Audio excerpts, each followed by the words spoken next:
Mike Golic. I'm Jessica Smetana. Welcome to another edition of Golic and Smetty. I am Mike Golic Sr. She is Jess Smetana, playing a little under the weather today, but playing nonetheless. That's the toughness I like to see, Jess, that you're fighting through it. This is my flu game. Yeah. We're going to have a great podcast today. Gojo's going to join us later to help carry the load a little bit. But right now we have a very special guest on. My friend Rohan Nadkarni, who is my former coworker from Sports Illustrated, writes about the NBA. He's from South Florida, Mike, so he's been following this Miami Heat run in the NBA playoffs since the very beginning. And he's also written about the Nuggets and Jokic, who no one seems to really know anything about. So welcome, Rohan. Thank you for joining. First of all, what can you tell us about Nikola Jokic, the biggest person I've ever seen play basketball, ? Well, first of all, I just want to say what an honor it is to be joining the show with a Miami Dolphins legend and Mike Golic. Truly a dream come true. I'm thrilled to be here. Thank you so much for having me on the show. What can I tell you about Nikola Jokic? I think there's one story I have about Nikola Jokic that sums up his personality and how he feels about his dominance. So it took me like months of negotiating, doing Nuggets stories to finally convince the Nuggets to get me about like 10 minutes with Nikola Jokic last year. And it's one of the last national interviews he's done. And the Nuggets did me a big favor because they knew I followed the team very closely and was a big fan. So after a shocking loss to the Oklahoma City Thunder last year in March, I got to speak to Nikola Jokic to do a story about why I believe he should have won his second MVP in a row. And I asked him if he ever dreamed of becoming an all-star, and he said no. I just thought I'd come to the NBA and get in a better workout program than I was in Serbia. And then I asked him, are you having fun playing at an MVP level every night? You know, is it fun going out there and dominating the NBA on a night-to-night basis? And he said, brother, I always say I love ice cream, but even if you eat ice cream 10 nights in a row, you get bored. Nikola Jokic is just, he's truly one-on-one. He plays basketball at a savant level, and he does it. Listen, he wants to win. He's very competitive, but he could not care less about how his team wins. Yeah. Wait, Mike, do you agree with that? I feel like you don't get sick of eating ice cream 10 nights in a row, right? So I have to admit I've never gotten sick of eating ice cream just yet, or cake or any other kind of pastry. So the Joker and I don't have that in common, just like our careers. I was a mediocre player. He is an all-star and the best in the world right now.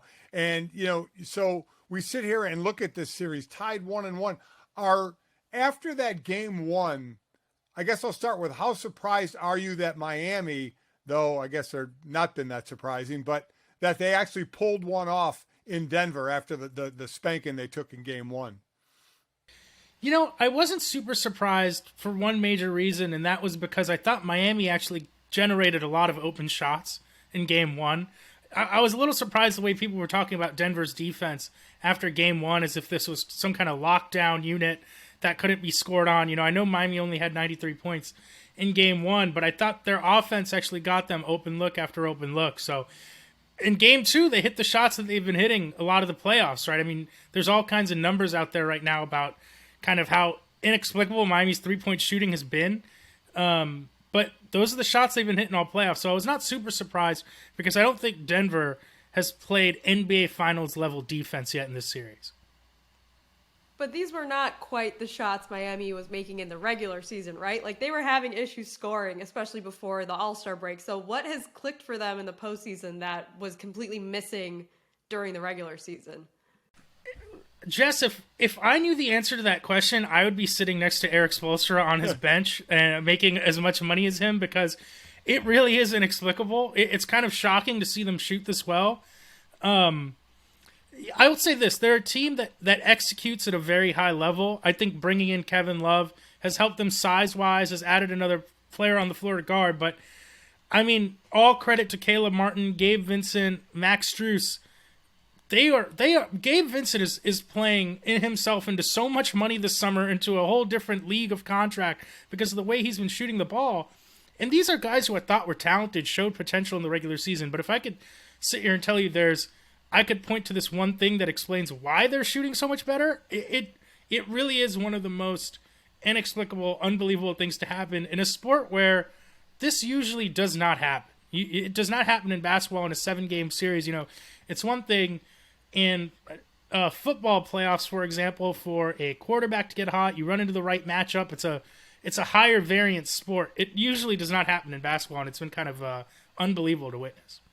So you look at their shooting in game one, the guys that take those outside shots, Struz, Vincent, and Robinson, they were 8 of 30 from the field, 6 of 24 from three-point land, though Vincent was 50% of that, so he actually did pretty well. Game two, the one they won, the three of them were 16 of 27 from the field, 10 of 19 from three-point land. So, coaches hate to, and just ask Eric Spoelstra if it's just simple enough to make a Joker a shooter, and not an assist man, and he'll go off on you. But is it as simple as, how is Miami going to shoot tonight? Because when they make their shots, obviously it's going to help them a lot more. And when they miss them, they don't seem to have another way around that to make up for it. I do think that it's an undeniable factor in their success in the postseason, that when they win, they don't just shoot well, they shoot almost historically well. I believe it's Tom Haberstroh who had this stat today that the Heat have shot over 50% from three this postseason, the same number of times as the Warriors did during their 4 championship runs. It's just remarkable the degree to which they shoot well in their wins. This is what I would say if I'm playing, kind of devil's advocate to just Miami shooting is the only reason they're winning. It's 2 things. Number 1, Denver's defense is inviting these open shots. They're inviting Miami to step up into space and shoot comfortably. Secondly, we have not seen a great finals game from Jimmy Butler yet. I thought he was good in game 2, getting his teammates involved, driving into the paint on the baseline, finding players to pass to. But if you're Miami, one way to survive a bad shooting night, you can have Jimmy Butler kind of go off from one of his classic playoff performances, and that hasn't happened yet. So you said you don't think Denver has been playing NBA Finals level defense yet. Mm-hmm. What do they need to do defensively that they haven't been doing in the first couple games? That's a really good question, Jess. I'd say it's 2 things. First and foremost, they have to clean up. No, it's true. People always just come down to, is it effort? What is it? Is it intensity? Michael Malone was talking about effort after the game. Oh, first and foremost, they got to clean up the miscommunications. Max Strus had 4 threes in the first quarter. At least 3 of those came from just botched communication. One was an out-of-bounds play. One was a routine switch. One was a high pick and roll. We're talking about an elite shooter stepping into wide-open threes in the NBA Finals because the Nuggets aren't on the same page defensively. This late in the season is supposed to be when your chemistry is at its best. Secondly, I think they're giving Miami shooters too much space. Nikola Jokic famously is not the type of defender. He's not a big man who you switch with, for example. But the Nuggets have had success in the past when Nikola Jokic gets called into a screen, having him chase the ball handler a little bit until the primary defender can have some time to recover. I want to see more of that from Denver. I want to see them putting more pressure on Miami's ball handlers and shooters at the top of the key instead of letting them step into some of these shots. Let me tell you, as a former player, hearing a coach talk about effort, that's one of the things that will get to a player more than anything. And we saw after game 2, 3 of the starters for Denver didn't even talk to the media. Malone must have just tore them all a new one. And when as I said, defense, you can X and O and you can screw up physically. Someone may be better than you and just beat you. You may not switch how you're supposed to or screw that up. But what you can control is effort.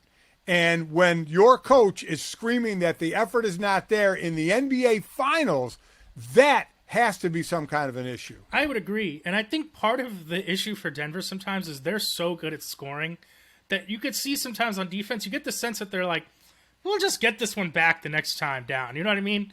It's like the equivalent of the Chiefs defense. I'm sure in the back of their minds sometimes they're like, you know what? There's 2 minutes left in the game. Mahomes will just go down the field. What's the big deal? I think there's an element of that for the Nuggets where they're like, you know what? We got Jokic. We'll just go down and get this one back. It's not a big deal. And if you play with that fire long enough, you might get burned. And I think that happened to an extent in game 2. So you're obviously from South Florida. Big fan of the local joint Flanagan's, which we can talk about later because I know you're a big fan and Mike loves talking about food. But if you could take the South Florida-ness out of it, out of the equation, which storyline do you think is the one that you're looking for? Jokic getting a championship in Denver with this like haunted Nuggets team, or Jimmy Butler winning a championship in Miami? Even though Miami's, they've won a few recently, a few notable championships. He's never won one before. I mean, if we're really taking the South Florida-ness out of it, I have like a professional stake in the success of Nikola Jokic, because I went out on a limb last year and I said this guy should win MVP. I had all the Philly fans coming at me. Oh, you don't watch hoops, you just look at spreadsheets, etc. Again this year, I thought he had a great case for MVP. People didn't want to give it to him. I mean, we don't have to get into that debate all over again. I picked the Nuggets to win the finals before the season started. I picked them again when SI asked us for our bold predictions for 2023. So if they win, I look like a genius. So that's a big reason why I'm pulling for the Nuggets. But even beyond that, it's very rare that teams built the way the Nuggets are win in the NBA now. There were no superstar teaming up, no trade requests, etc. And I'm not saying that's a bad way to win, but I think it'd be great for the NBA to see kind of a mid-market team that build it out this way. It would just be a cool storyline. It would be a cool storyline for them to win. I think NBA players, more than any other players, have the biggest effect on if they're going to win a championship. Putting quarterbacks and aligning Super Bowls to them, I can't stand, because there's offense, defense, special team. Basketball, you're out in the court, offense, defense. You can be out of the court the entire game, 40 minutes, 48 minutes, whatever. You have more effect out there. That being said, is this a bigger boost for the legacy side of Jimmy Butler, who hasn't won a title, or the Joker, who hasn't won a title? I think the biggest boost comes for Jimmy Butler because he's kind of a fringe top 75 player, etc. He's someone who's existed in kind of the perfect space where people really respect him, but they've never thought he was so good that he gets killed for not winning, right? Like if you think about it this year, Giannis, there's all this talk, was it a failure, etc. Kevin Durant, when he loses, it's a big deal. It's never been a big deal when Jimmy Butler loses. It's only a big deal when he plays well. To me, Jokic's legacy, yes, he needs a title to be an all-time great. You look at the list of players who've won back-to-back MVPs, he's already in rarefied air, okay? It's very small, that list. So I think he's already established himself as one of the best players to ever pick up a basketball. Jimmy Butler, if he's able to knock out, if they win this series, the Heat will have beaten the three teams with the most wins from the NBA this season. That is a massive feather in his cap, and he vaults into an entirely different conversation if the Heat win. But is the even bigger boost going to Eric Spoelstra if he wins a championship with this roster? Because I think that is probably one of the unsung heroes of the Miami Heat fan base right now. Spoelstra is going to get a huge legacy boost. He's going to be able to... They're going to have to hand Eric Spoelstra a blank check after the season and say, you write in the number, okay? And you tell us what we owe you, because you can't put a price on what he brings this team. It's such a symbiotic relationship when you think about how fragile coaching security is in American sports, that he has the full backing of the organization, which empowers him to make decisions like, I'm going to, not play Kevin Love in game 1, put him into game 2. I'm gonna lean on guys like Caleb Martin and Gabe Vincent, etc. Think about how many years they brought Tyler Hero off the bench. Spo's got platinum, titanium. What's like the top Marriott rewards? It's like titanium elite. That's Eric Spoelstra. And if there's another level for him to go to, it's probably just him getting to name his price after this summer. Okay, before we go, can you explain to Mike what is in a Flanagan's Rockin' Rib Roll? Oh my gosh, it would be my honor. I take it, Dean, you've never had a Flanny's rib roll? I've never had a rib roll. I've had the baby back ribs, but Mike's never been to a Flanagan's. No. Just no Flanagan's, period. No Flanagan's, period, no. Okay, that is, first of all, shocking to me, and maybe the first time I've ever been disappointed in you in my entire life. It's like they literally are taking like barbecued ribs, putting them in an egg roll with like some cheese, and it's truly one of the most addictive, delicious. I can't tell you the number of times I've been to Flanagan's and someone's like, I'm getting a rib rolls to go. Obviously, it is an absolutely elite food. It's what America does best. Really, it's like if you showed this, I'm sure to whoever invented the egg roll, they'd be like, "What in the world are you doing?" But here we are, and it's one of the most addictive foods you'll ever eat. So it's an egg roll with rib meat and cheese. Yes. Oh my God! I mean that's like heaven. And like barbecue sauce, Yeah, along barbecue sauce, with like beer after beer after beer. I mean, yes, my God! Yes. Oh, So, well, next time I'm down there, we're going and you're buying. Listen, it would truly be my honor. So Jess, when you said like one last thing before you go, does that mean we're not talking about Jack Mitchell's game-winning kick for Northwestern against Notre Dame? It's been great having you on, 2015 in South Bend. We're just gonna. We're going to gloss over that? Get your facts straight if you're going to troll Notre Dame fans. Oh, so you do remember it. You do remember it. Okay, I was making there. Sure. It was horrible. Rohan's a Northwestern fan. He went to Northwestern. It's his one like happy sports memory that they beat Notre Dame at Notre Dame Stadium because Cam McDaniel, I think, fumbled the ball in like the fourth quarter and it went into overtime or something stupid. Do you know why that game is so bad to me? I was doing the show with Greeny then, who was a Northwestern grad. I had to reenact the Kim Kardashian pose when she was naked. Wait, that was because of that game? That was because of that game. I never knew that. Yes, it was because of that game. When I put pearls on, construction gloves, and my wife oiled me up with a paint roller, which was very, very not sexy at all. And Mike, who's going to join us in a few minutes, was scarred because he had to be the photographer. He had to take pictures of his oiled up father trying to look like Kim Kardashian because of that game. So congratulations on your first and only appearance on this show. Well, I apologize on so many levels that happened to you, truly. But thank you very much for having me on, nonetheless. All right, as promised, here is my son, Mike Golic Jr. Mike, before we get into what we were going to talk about, we just had on Rohan Nadkarni from Sports Illustrated. And Jess, you brought it up to him, and then he was a Northwestern fan and brought up that 2014 game where Northwestern beat us at Notre Dame.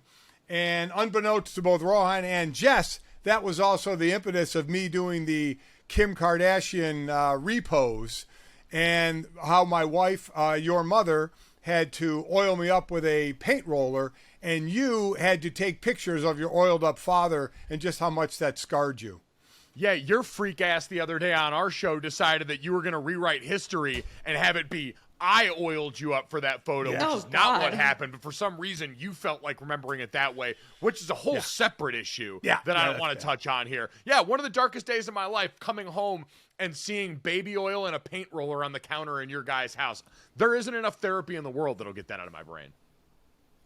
I didn't know that was because of the Northwestern Notre Dame. Yeah. That makes me even more upset. That was truly one of the bottom three. I mean, seeing your naked, bare, oiled up back was bad enough, but Notre Dame losing at home I think it was the second to last game of the season that year. It was a tough season. I think it was whenever Golson came back from his suspension that year. It was tough. And they lost, and it was like 9 degrees out, and it was so miserable. And Northwestern fans have been lording that over Notre Dame football fans for like almost like 10 years now. And they went like 1-11 last year. Like, they have no right. They have had minimal to zero football success ever in the history of their program. And yet they still are doing this to us, and it is just still pissing me off. I am very triggered by it. Jess, I'll never forget that night I was back in South Bend, and I had actually agreed to do the Notre Dame postgame radio show, and I figured that was a layup that night. They take calls on that thing. My God, getting up there with the host of that show, someone called in, and they just looked at me and lobbed it my way. I was like, oh, okay, so we're going to haze the rookie tonight. That's how we're going to get down. So the trauma of that being one of my sports talk intros, and then you correctly phrased it, Dad's oiled up back, because, Dad, you got no butt, so it's just a long back. Yeah, it was a long back. Listen, I agree. I agree with that. And also, Jess, I had to sit through losses when the boys were there to Syracuse, to UConn, to Tulsa. I mean, it was brutal. So let's wipe that. South Florida. Let's wipe that taste away and quickly recap, because Jess, you and I haven't been together for a while. Mike and I talked about this, but how can we show some love to the Notre Dame lacrosse? Yes. finally, after 35 years of Kevin Corrigan being the coach and multiple trips to the Final Four and to the championship, Notre Dame finally gets a championship, Jess, beating Duke to win the title. How does the number one sign work when you win a national championship? They're going to be ranked number one until like probably after the next poll comes out, right? So we just leave that up now for the rest of summer? Is that, for people that don't know, Notre Dame has this very obnoxious neon sign on top of one of their few tall buildings. I think it's like an 8-story building, and it says like number one, and anytime a team is ranked number one in the country, they light up the sign. So it's like it's an iconic thing at Notre Dame. And it usually is not for the football team, but now we get it for the men's lacrosse team, which I think is fantastic. I was going to say it's usually fencing and women's basketball and sometimes track. It's always fencing.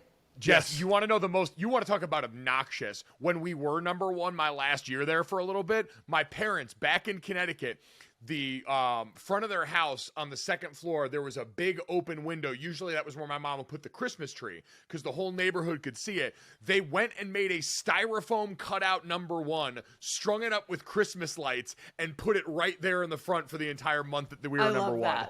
I love that so much. Hey, listen, Parents of we the were year. number one for 44 days. Me and your mother squeezed every bit out of those 44 days because then we had to live through the hell of what that game with Alabama was. So, we had to take it when we could get it. So, congrats to the Notre Dame lacrosse team. Mike, I want to ask you one question about the NBA and then move on a little bit. We had just discussed that a bit. Whatever your thought, and I know in doing the show with you that you've picked Denver, has anything changed in your mind now that Miami basically has done what they've done the entire postseason, win one on the road and get home court advantage? No, nothing's really changed. This is always kind of what I was afraid of. I thought it was a little more laced with Jimmy Butler than Gabe Vincent, but 6 of one, half dozen of the other at this point. No, I still think Denver wins because at the end of the day, both of these are teams that are led largely by one really good player, maybe 1.5 for Jamal Murray and Bam Adebayo, and I think that Denver has the better of those. So Michael Malone's going to get to rip them a new ass, and then they're going to go on about their business. Yeah, I mean, when you get ripped, as I said, about effort, and you have 3 of your starters not even talking to the media after, there was some ass chewing that went on. I expect Denver just to come out flying against Miami and the front-running fans. I mean, the fans down there in Miami. I'm sorry. It's so graphic. Yeah. I mean, I was shocked by the way Miami was able to come back after the run Denver went on, like in the middle of that game. So my prediction before this series, we didn't really get a chance to do predictions, Mike, because we didn't have a pod last week because it was Memorial Day and I was at a wedding, and that's probably why I'm sick now. But I would have said Nuggets in 5, and that's still on the table, but I'm feeling very unoptimistic about it. That's what I picked, Jess, and I still feel like there's probably hope for that. I guess it's probably more likely Nugget in 6 because Miami's going to win 1 at home, I'd imagine, but I think Denver's going to win Game 3 pretty handily here. Jokic is a supercomputer. Like, you just feed him basketball stuff and he spits out points and then awkward bruising on his very, very plush white skin. Yeah, he does have kind of redness and cuts and bruises all over. He's like a high school offensive lineman. Jess, he looks like every Rivals photo of a high school offensive lineman ever. That fat kid picture of him, there is 100% a picture of me like that from Avon, Connecticut, circa 2002. I was thinking he looked like a wrestler almost, but Mike Sr. is more of the wrestling expert. Doesn't he look like he could, pin you on a wrestling mat? He does. He has that look, and he has a look of not being athletic, and yet he is. He is athletic, and before every game. Before we're going to talk some hockey in a little. Mike, the only thing missing from him looking like you as an old lineman is the orange Gatorade that you throw up on yourself a bit. With Anna Duo from NHL.com, a fantasy on ice. But before that, Mike, since we were talking Notre Dame, we were talking college, I want to get your take on, since the SEC kind of rules all, the SEC deciding to stay, I should say, with their 8-game schedule, and the thought was maybe they'd go to a 9-game schedule, and everybody mad at them yet again, but they don't give a damn about that. They're going to do things their way, it seems. Yeah, I can understand everyone kind of wants everyone to do everything the same way. That's a lot of everys in one sentence, but you get what I mean. College football is already a really uneven, weird, chaotic playing field because of the way it's set up and how many teams there are. And because everyone else has already gone to 9 games in their conference schedule and everyone else is doing the divisionless thing, the SEC's meeting them halfway on that. But you hit the nail on the head. There's really no financial or competitive incentive for them to do this other than being able to preserve more of the rivalries. Like with the 9-game conference schedule, the idea is you'd have 3 permanent opponents and then 6 rotating opponents. So you wouldn't have these large stretches between teams playing one another when you're now a 16-team league with Oklahoma and Texas. But again, if ESPN's not going to pay them more money for the extra conference game and they're already making the playoffs and putting teams into the postseason, then they're not really worried about what everyone else thinks. At least historically, that's never mattered much to them. So Greg Sankey can come out and act like that, and they can have their cake and eat it too, because no one's ever going to vote it through. It just means less. People's opinions. Right. Damn Oh, right. God. It just means less conference games. Oh, God. So true.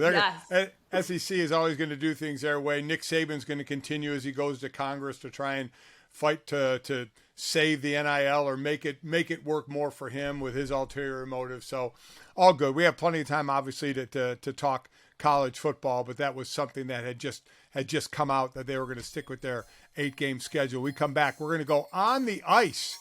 Vegas and Florida. Certainly when you think Vegas and Florida, you think hockey. We'll talk that next. The Stanley Cup Finals are going on right now. The Golden Knights and the Panthers in Florida, an 8 seed against, one of the better teams in the NHL and what the Golden Knights have done. And talk about it, Anna Dua from NHL.com's Fantasy on Ice. Anna, appreciate you joining us now. So I guess and when I say traditionalists, I guess I mean older people like me. When you don't see one of the bigger cities or one of the original 6 in it or anybody from Canada in it, everybody's like, what the hell is going on? But overall, this has to be good for hockey, right? It is good for hockey. You're rubbing salt in the wound a little bit because I'm from Toronto, so hearing that Canada's not in it for 30 years now, still causing me a little bit of pain, I'm not going to lie to you, but it's great to see these markets really growing. Even if we look at the Final Four, it was Dallas, Carolina, Florida, and Vegas, all 4 of those a little bit untraditional hockey markets, but these teams are doing a great job. The GMs, front offices built some really solid squads. We got some star players. I know Matthew Tkachuk on the Florida Panthers is kind of taking the NHL by storm with his personality, so it's really good for the sport growing overall. This wasn't necessarily the team of the last 3 seasons, perhaps, that Panthers fans thought would make it to the final. So what has been the difference this year for them in making this run? Yeah, it's crazy. I mean, we see the Tkachuk trade. I think that was huge. That was one of the biggest trades, at least in my lifetime, that I've seen for Jonathan Huberdeau. And at the time it happened in the offseason, a lot of people thought it was pretty evenly matched. But in hindsight, it seems like Florida really won that trade. And Tkachuk is a huge piece to this Florida Panthers squad. But this is a great team. They're a President's Trophy winning team. They had all of the pieces. They kind of came together down the stretch. I was down there for the All-Star game, which that took place in their home arena down in Sunrise and around Fort Lauderdale, and all the people down in the organization for the Florida Panthers really had no doubt that this team would make it into the postseason, even though they just kind of squeaked by to get in there, and they did, and they've been rocking and rolling ever since. You got to give them credit. Despite losing in Game 1 of the final, I think they're going to bounce back, and they're a really scary team, and they've kind of proven that they're the team of destiny a bit this postseason. So, Annie, you mentioned Game 1. What did go wrong for Florida in a game that seemed pretty knotted up until that third period? It was a pretty close game. I don't think the final score kind of showcases how close it was, but Sergei Bobrovsky's been kind of holding down the fort for the Florida Panthers this entire postseason. We saw him have a little bit of a weak third period, which is very rare for him, and you see when he's not playing an elite level of Vezina-winning hockey that the Florida Panthers, they struggled a little bit because Vegas is one of the, if not the deepest teams in the NHL. They have a really talented offense. They have a very deep blue line, and Adin Hill has been standing on his head in the crease for Vegas right now. So I think that showcased itself in Game 1. Florida allowing the most shots on goal in the NHL throughout this entire postseason per game. So you can't do that against a team like Vegas. It's not going to work out for you. Yeah, what Adin Hill has been doing for not being the everyday guy right out of the gate has been absolutely incredible. And this is a sport where if you get that one guy, in this case a goalie, to stand on his head, what a difference it can make. And what does it say about the league in itself when you look at a team like the Knights, who have only been around for a little over a handful of years, and this is already their second Stanley Cup final? It's unreal. It's crazy to hear. A lot of folks out in Vegas will say stuff like, oh, it's like finally their year. And I'm like, relax. You guys have been in the NHL for like, I can almost count it on one hand at this point, but it's amazing what they've done. Their front office has been phenomenal. You see the players that they get to Vegas, and you got to give the NHL some credit here. They really turned Vegas into a sports city. I mean, with the Golden Knights going there, starting that success, having that expansion franchise, reaching the Stanley Cup Final in their first year, and consistently being a contending team. Now you're seeing the NFL goes to Vegas. You're seeing that the MLB is thinking about going to Vegas, and it's kind of become a destination for a lot of athletes, and the Golden Knights model just kind of set everyone else up for success as well. I know a lot of players love playing road games in Vegas, and a lot of the Golden Knights love being in that city, so it attracts the players. They built a really solid team. Their front office has done a great job, and you just can't say enough about how great the Vegas Golden Knights have been as an expansion team. Are we past the point, and again, sorry for your roots of being in Canada, but are we past the point of saying, man, we need to have the bigger teams or the Canadian teams, and this isn't good for hockey? You know, I'm sure as the NBA, they were saying, boy, it would have been great to have the Celtics and the Lakers instead of Denver and Miami, but it seems like we're getting past that in basketball. Are we getting past that in hockey as well? It's a little bit tougher, I would say, in hockey, just because it's very different up in Canada, I'll say that. And we're still watching the Stanley Cup Final, regardless of who's in it or who isn't. But the hockey culture in Canada is completely different because that's the big sport that everyone plays growing up. So their teams are kind of the big team. It's the big sport up here. It's like the NFL of Canada. So obviously when those teams go far, a big market in all of the Canadian markets is invested in the sport. But it's really great to see what's happening when non-traditional markets are kind of growing. Like I lived near the Washington, D.C. area when I was in high school, and I was a hockey coach in high school. And after the Washington Capitals won the Stanley Cup, like there was an absolute influx of kids like signing up to learn how to play hockey, and the rink was always flooded with so many people interested in playing the sport. So getting to see kids in all these different areas like Washington, and now we're going to see Florida and Vegas really get invested in hockey, it's really special. So it's nice to see it grow, even though I do really, really wish that sometime soon, at least in my lifetime, I'll see a Canadian team in the Stanley Cup Final. So one of the things that NHL's been doing to expand viewership and kind of like make an event out of regular season games is all the stadium series and the Winter Classic games, and you've been to a ton of them. So what has your experience been like with those? And have we reached a like peak saturation point with too many of these games, and especially in too many sunny, warm places where, you know, there's not a lot of ice?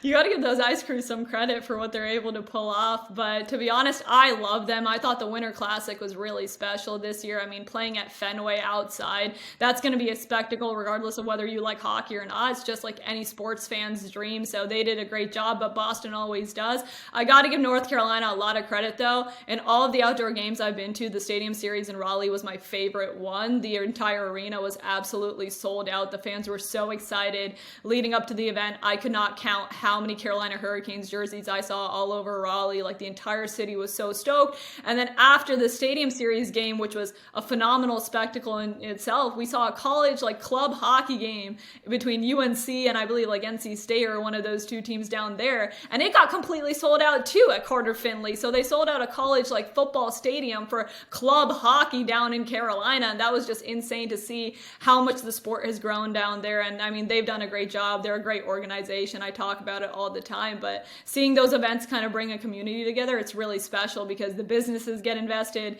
the people in the town get invested, even if they didn't really like the sport. And honestly, like I said it earlier, like that's the favorite one I've been to. And I've been to Toronto, I've been to Boston, I've been to a bunch of outdoor games in a lot of places, but the untraditional market of Raleigh, I think, did it best. Were you at Notre Dame? Were you when Notre Dame had it?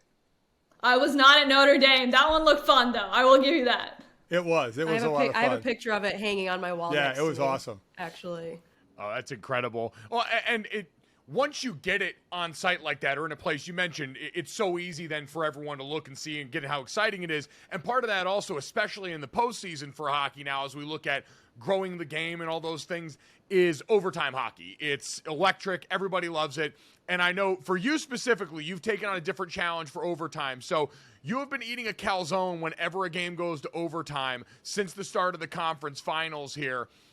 But in an investigation leading up to this, it's been uncovered that you've actually just been rolling up a pizza. So explain yourself. What the hell's actually going on here? I knew this would come up, guys. I knew this was going to be asked. But we did a Stanley Cup Central show during the entire conference finals. So we were on air for every single game with the NHL. And after one of those games, when we went to OT, we get overtime pizza. And I'm from Toronto, but now I live in New York. So like the capital of pizza. So I got a lot of flack for this. But like the slices are big. They're really flimsy. So I like rolled it up and ate it as one does. And one of my co-hosts like recorded this video of me and posted it on Twitter, which is how this started. And he was just like, what are you doing? And I was just like, oh, like I'm eating this pizza. And he's like, that's not a pizza. And I'm like, fine, it's a calzone.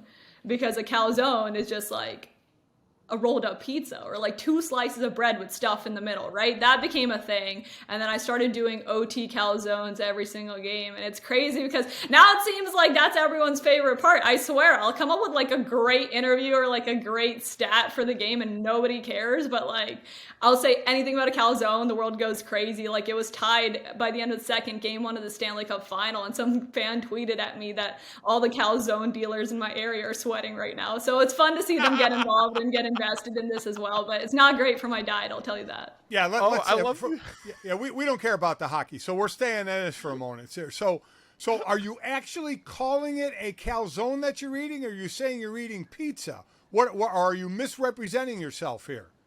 No, it's a calzone, but it's because I have this theory, right, that a calzone is a concept, not a food. So like anything can be a calzone if you think about it hard enough. Right, I like the idea of a calzone dealer, too, like you said, too. Like you're going down to the corner and some shady guy in a trench coat just opens up his sleeve and it's full of cheese and bread. Exactly. You show up and he's like, I know what she's here for. Yeah. No, I think a feature of the calzone is that you burn your tongue because it's like completely, the dough has trapped all of the heat inside. So unless you're eating piping hot pizza, I don't think it has the same effect. Like, the scalding marinara sauce is the absolute like feature of the calzone. Like, you gotta press really that. hard though. You gotta get a fresh hot pizza and you gotta like crimp the edges yourself. So it's like a DIY calzone. Are you crimping? Wow. I'm crimping.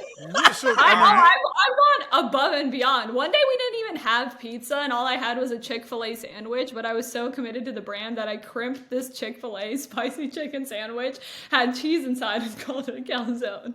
Wait. So yeah. All right, so you're just going around calling anything a calzone now. You just I crimp all the bread together and there's stuff inside and cheese is included, it's a calzone. See, I actually agree with her on this front now because I know, have you been posting the crimping as a part of these videos? Because I feel like this would erase any debate about your dedication to the ideal of a calzone. You're actually the biggest calzone enthusiast I've ever met, and I watch Parks and Rec, so I know a thing or two about people who love calzones.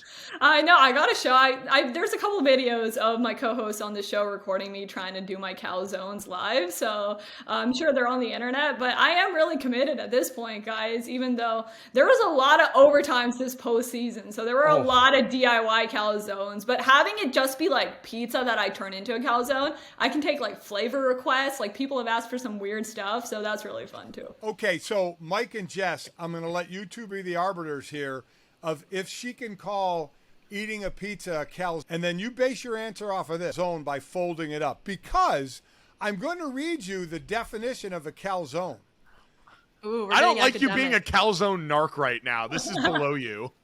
Calzones are Italian turnovers that are stuffed with an array of ingredients. Pretty much anything that goes on a pizza can go into a calzone. I mean, I think it follows the spirit of a calzone, maybe not the letter of the calzone, but I give her thumbs up for creativity. 100%. Once I found out crimping was involved, listen, I'm a reformed fat kid, so one of the credos that we live by is you earn your big boy stripes by taking food items and looking at things that never were, and then seeing combinations that can exist. So the fact that you looked at pizza, looked at a Chick-fil-A sandwich, and said, no, I can fashion this into a calzone, makes you an innovator and someone who has my sword and shield. So absolutely. Wow, this is like the best interview I've ever had in my entire life. My head is just like huge right now. Yeah, I think Anna, since you crimp and since you fold and since you roll and put the effort into it, I think we're gonna let it slide and say we're gonna let you call that a calzone, which I think after people hear this interview is the most important part of this interview. Hockey is hockey. Food is life. So, Anna, we do appreciate your time with us, and we'll see how the hockey goes. But more importantly, we hope for overtime so you to make up some other food to become a calzone. I know, me too, guys. We were close in game 1. I have a feeling game 2 is going to be really close, so look out for the calzone of the night.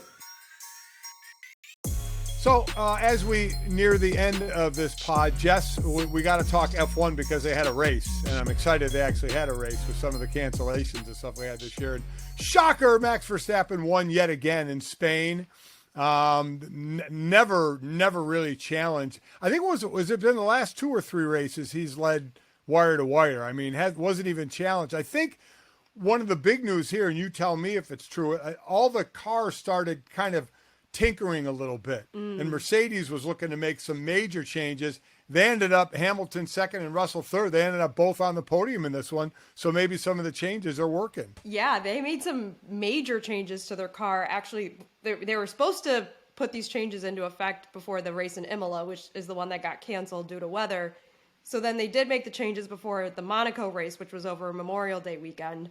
But the Monaco circuit is a very narrow street circuit. It's not a very fast circuit. So everyone was kind of left guessing if these changes actually really did anything. And so the Barcelona circuit in Spain, where the Spanish Grand Prix is actually where they used to do F1 testing in the spring. So it's a great circuit for actually doing some testing and seeing what works and what doesn't work with the car. And it seems like Mercedes is pretty happy. They were pretty happy Saturday and Sunday with the changes that were made. They're still way off the Red Bull pace, but they seem to have made some big improvements. And the changes that they made were pretty massive. They had this car the last year and a half that had no side pods. I don't know if you really know what a side pod is, but it's basically it's like an aerodynamic component on the side of the car. And it's like a side pod. It's like a side pod, exactly. It's like the thing that Hagrid carries Harry in on his motorcycle in Harry Potter. And so this new version of the car has bigger side pods than the very narrow ones. So they think maybe that's helped. They've also changed some other things to the front suspension. So it remains to be seen. I mean, Verstappen still is obviously the best driver in the best car and has, I think, like a 70-point lead or 56-point lead or something like that right now in the Drivers' Championship. But if Mercedes can at least come in second in the Constructors' Championship after the first third of the season that they've had, I think they'd be really happy with that. So, Mike, let me ask you, if first off, we would have to be able to fit into a car. If we could fit into a race car, would you rather be in a race in an F1 race, an IndyCar race, or a NASCAR race? F1, because it's just wealth pouring around everywhere. I would want to race for Ferrari just to see, what the experience of knowing that sinking feeling of dread that something's always going to go wrong. I hadn't watched a race in a while this week, and when I tuned in, I was flying back home from Pittsburgh, and the first thing I heard was more disappointment for Ferrari, and I was like, oh, okay, so things are still kind of the same, more or less. Pretty much. I mean, I won't make the obvious Notre Dame football joke here, but there's a lot of sports teams that I follow that give me that feeling of dread, and Ferrari is definitely one of them. Honestly, I just want to drive for Ferrari, and I noticed this in the airport. I am amazed by guys that walk around wearing jackets with car logos on them. I was behind a dude that just had a Porsche jacket on, and I'm like, I don't know, even if I owned a Porsche, that I would be the guy that did that. But if I drove for Ferrari, then that's just your issued gear for your team, and getting to walk around in Ferrari stuff would be sick. Okay, I have noticed this a lot in the last year in Miami since there's been now 2 races down here. A lot of people have Formula One gear and merch that they wear around, and I see Red Bull, the Navy Red Bull polos and hats, the Navy Oracle Red Bull hat, all the time. But the other day, I saw someone wearing an Alpine Formula One t-shirt. Wow. And I thought it was the weirdest thing. Wow. I was totally jarred by it. I'm like, does he have a cousin who works for Alpine? Yeah. I've never seen an Alpine merch in the wild in Miami before. It was so weird. Kind of in the discount rack maybe or something like that. While I think F1 is the coolest, I would probably race NASCAR because you can bump cars a lot more and get away with it, because that's what I certainly would be doing. Rubbing is racing, baby. Yeah, trading paint, as they say. All right, to finish this up, Jess, you and I haven't talked about it, but Mike and I have, of the end of Succession. What were your thoughts about the end of Succession? I thought it was such a good series finale. It was so, like, I had so much schadenfreude watching these awful characters kind of get what was coming to them. But, like, you also know that they're still rich. So, like, there's a degree to you're not really feeling that bad for them. But I really enjoyed it. How did you like it? I liked it. I was surprised. I guess I shouldn't have been surprised that Shiv went down that road. I mean, listen, Roman wasn't running anything. Dude's going to need to be in a straitjacket. Shiv looked like she was just kind of shifting to stay in power with Tom as she got in the car in the end. And then Kendall, I thought was, when he was walking by the ocean, I thought was just going to walk right into the ocean. We'd never see him again. So he's obviously going to be affected the most. Yeah. Apparently they filmed a take where he pretended to, like, he was going to jump into the East River or something like that, but they didn't use it. But, I mean, that show was, I love that it was 4 seasons, 10 episodes. Like, they could have stretched it out for another 10 years, and they didn't. Probably ended too soon rather than too late, but I think that they kind of hit the sweet spot there. It didn't get really kind of crappy and like bad writing at the end. Like, it just ended really, really good. I could say it went out like Breaking Bad went out, where the last season and the last handful of episodes were heaters. Yeah, I sure. loved it. So real quick, Jess, what are you watching now?